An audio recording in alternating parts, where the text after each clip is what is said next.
Hey, what's up, everybody? Chris here, and I wanted to offer my thoughts on this recent Nintendo Direct that we had, which kind of came out of the blue. You kind of never know what you're getting with Nintendo.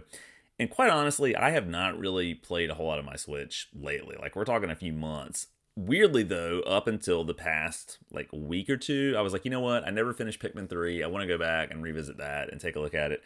Lo and behold, we get this direct where we get information, a good bit of information about Pikmin 4, which was really cool to see and just gives me that much more motivation to finish Pikmin 3.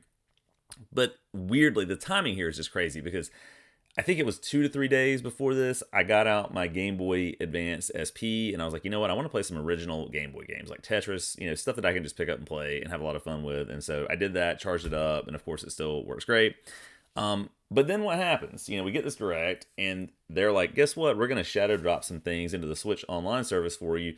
Most notably, and I'm going to try to focus this here, we're going to drop in Game Boy Advance and Game Boy games as part of that. And so that came out of nowhere, but it's amazing, and I'm really happy that we're starting to get some of these things on here. And actually, I had really thought about getting an Analog Pocket or pre-ordering one because I know that they're kind of back ordered due to supply chain issues and all that.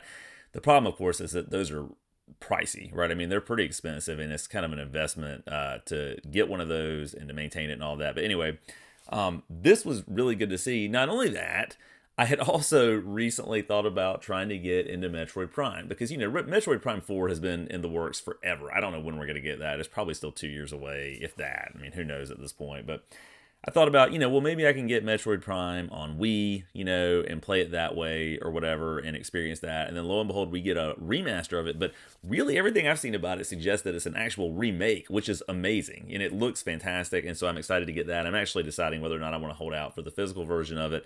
Part of me kind of wants to jump in on the digital version and just drop the coin now and play it over the weekend. I don't know. I'm still finishing God of War Ragnarok. It's taken me forever to get through that game for whatever reason. But anyway, this direct, in a lot of ways, kind of reinvigorated my interest in the Switch. And honestly, because I'm sitting here playing things like a Series X, a PS5, it's hard to go back to the Switch. The hardware really does start to feel kind of outdated. And because a lot of the games that I love on it were Wii U games, which I think the Wii U is actually one of the more underrated consoles in history ever. And the nice thing about it, this is totally a tangent for me, but I'm going to say it anyway. The nice thing is that I've got a decent amount of Wii U games, and I'm kind of thinking about trying to build out a full collection. I've never done a full collection for any console that's out there. I think there are like 200 physical games for the Wii U, so it's a much more manageable collection to try and get than some other systems. But anyway, I played a lot of those games on Wii U that are on Switch currently, so it felt kind of repetitive to have those out there. Even though they're great games, and people that missed them the first time should absolutely check them out on the Switch. But there just wasn't a lot of new stuff out there. Of course, I'm excited about Tears of the Kingdom, and we got some gameplay footage of that, which was awesome to see. But beyond that, there's just not a whole lot else that really has generated interest for me with the Switch until this direct, right? So now I'm playing it because we've got Game Boy games, Game Boy Advance games. We've got this Metroid Prime remaster, which I'm going to maybe buy this weekend, as I just mentioned, digitally. I don't know. I'm still trying to decide on that. Pikmin 4 is coming along.